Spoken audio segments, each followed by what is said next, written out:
Welcome to Mr. Hutchings History, where the past comes alive. Let's dive into today's story.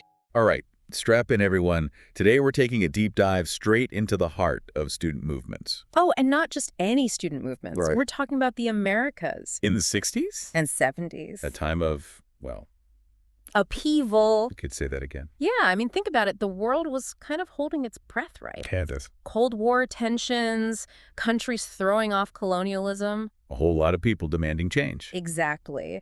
And our source for this deep dive, it's this fascinating podcast episode simply titled Student Movements Across the Americas. And what's so interesting is this comparison, this back and forth between student activism in North America and Latin America. I mean, think about it. Have you ever felt like universities are just totally out of touch? Out of touch with reality, yeah, definitely. Well, now imagine feeling that intensely. Really intensely. And then add in the Vietnam War. And social inequalities. Not to mention authoritarian regimes in some cases. Oh, yeah. That'll add fuel to the fire. That's where we're diving in today.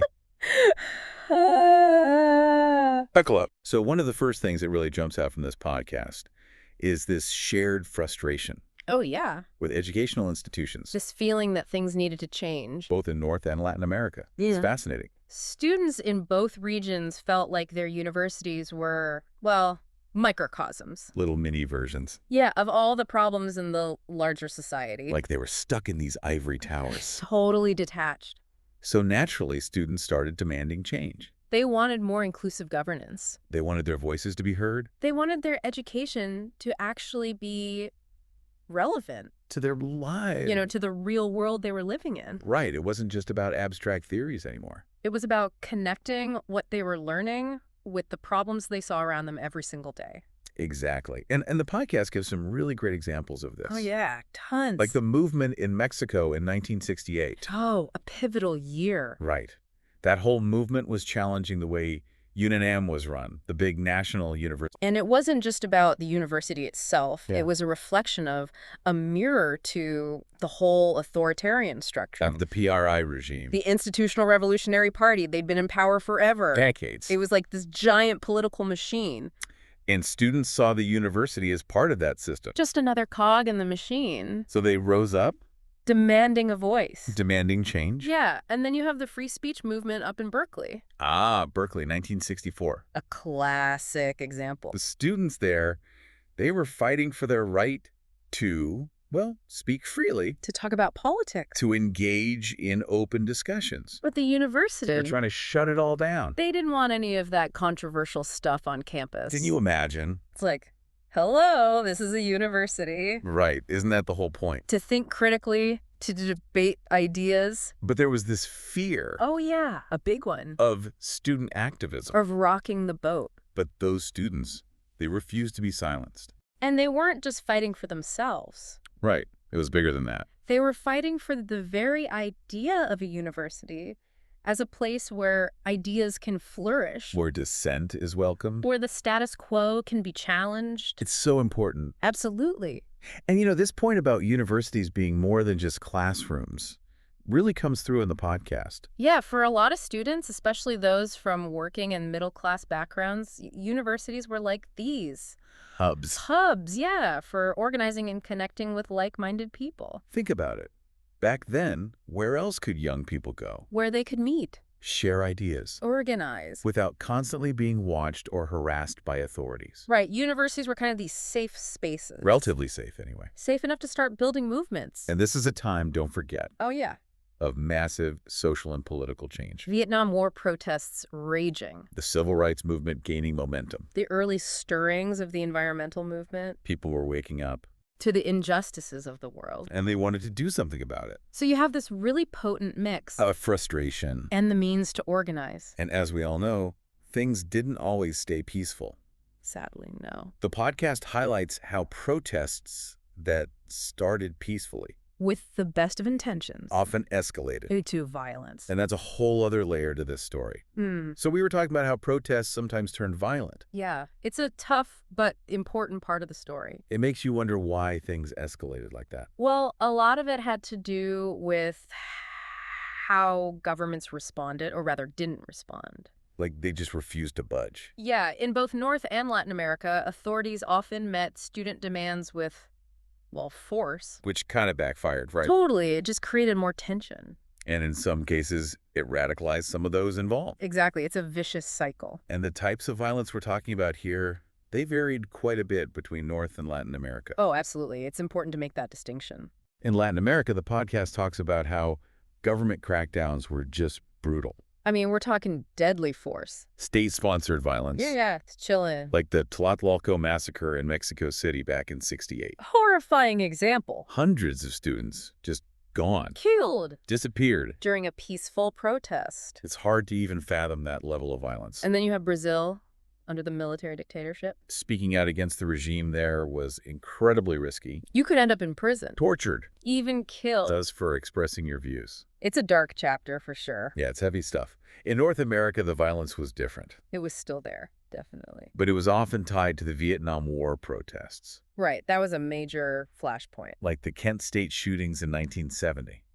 A tragedy. 4 students killed by the Ohio National Guard. Just for protesting. It's a stark reminder that even in democracies, dissent can be met with deadly force. Especially when those in power feel threatened. But, not everyone involved in these movements chose that path of, well, radicalization. Right, there were other responses. The podcast mentions how some students, particularly in the U.S., sought refuge in the counterculture. The hippie movement. Peace, love, and finding your own way. It was definitely an alternative. To both the activism that was happening. And to the mainstream culture a lot of them found stifling. But was it a cop-out? That's a question that's been debated ever since. I mean, did it just let the establishment off the hook? It's a valid point. Was dropping out a form of passive resistance or just giving up? It's tough to say. It's worth considering that both the activists and the hippies were rejecting the status quo. Yeah, in their own ways. They were both reacting to the same set of problems. This deep critique of capitalism. Militarism. And pretty much every system of power in place. They were questioning everything. And this wasn't just some abstract debate happening in ivory towers either. Right. It was connected to real-world events. Mm-hmm. Absolutely. It was fueled by what was happening around them. Can you give us some examples? Oh, yeah. Tons.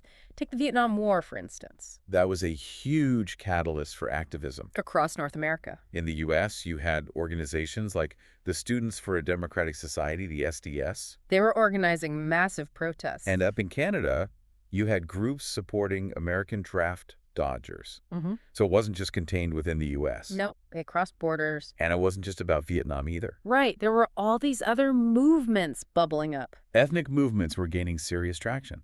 Like Indigenous and First Nations activists in Canada. They were pushing for their rights, demanding recognition. And in the U.S., you had the Black Power movement. Demanding an end to racial discrimination. And systemic injustice. So again, we're seeing these parallels. Students in different countries facing different challenges, but united by this shared desire for a fairer world. It's powerful stuff. And it wasn't happening in a vacuum. Right. There's a broader historical context here. Think about it. Many of these countries had recently gotten rid of colonial rule. But the old power structures were still very much in place. Student movements were tapping into this global desire. To really dismantle those systems. To rewrite the rules. And as these movements gained momentum, there was bound to be pushback. Oh, yeah, for sure. How did those in power react? Well, that's where we see a pretty stark contrast between North and Latin America. The podcast paints a chilling picture of how authoritarian regimes in Latin America just used brute force to crush any kind of dissent. I mean, to them, student activism was a direct threat to their power. They couldn't tolerate it. Not one bit.